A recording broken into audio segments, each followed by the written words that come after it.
Hello friends, welcome to my YouTube channel. इस video में हम थ्योरम 8.1 करेंगे। A diagonal of a parallelogram divides it into two congruent triangles.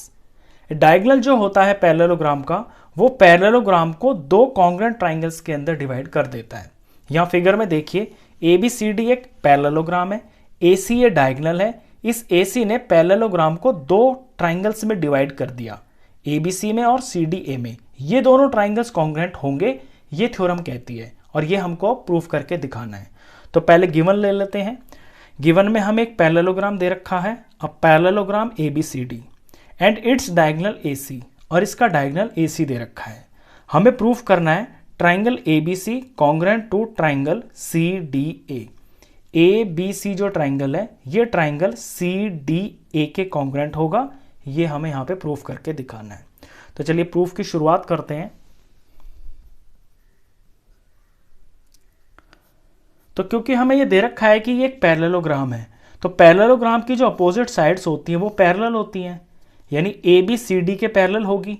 और इनको ये जो AC है, ये AC ट्रांसवर्सल होगी, तो ये ट्रांसवर्सल काट रही है। तो जब यहाँ पे इस तरह के एंगल्स बनते हैं, ये वाले, ये होते हैं ऑल्टरनेट इंटीरियर एंगल्स। अंदर के होते हैं और एक दूसरे के पलट होते हैं, यानी एक ऊपर दूसरी साइड, एक नीचे दूसरी साइड। ये ऑल्टरनेट इंटीरियर एंगल्स होते हैं। अगर लाइंस पैरेलल होती हैं तो ऑल्टरनेट इंटीरियर एंगल्स बराबर होते हैं। तो जैसे यहाँ पे मैं एंगल नंबर 1 रख लेता हूँ और ये मैं एंगल नंबर 2 रख लेता हूँ। तो ये लाइंस पैरेलल है, ये ट्रांसवर्सल है, तो 1 और 2 ये ऑल्टरनेट इंटीरियर एंगल्स हैं और ये बराबर होंगे। पहले मैं इस रिजल्ट को लिख लेता हूँ। Since AB parallel to CD and AC is transversal,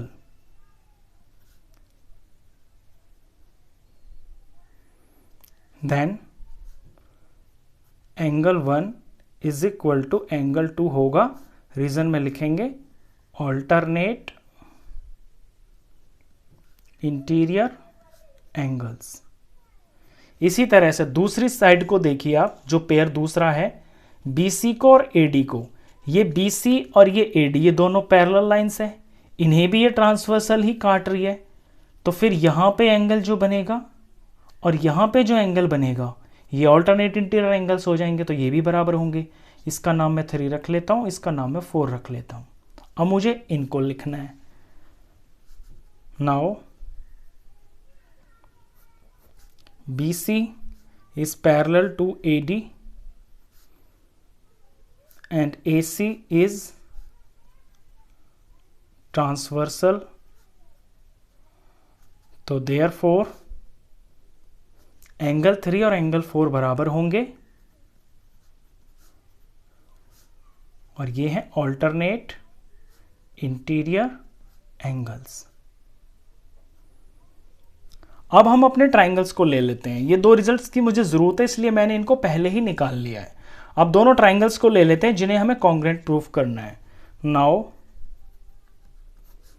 in triangle ABC and triangle CDA, ध्यान देना यहां पे ABC के हिसाब से CDA ही लिखना है।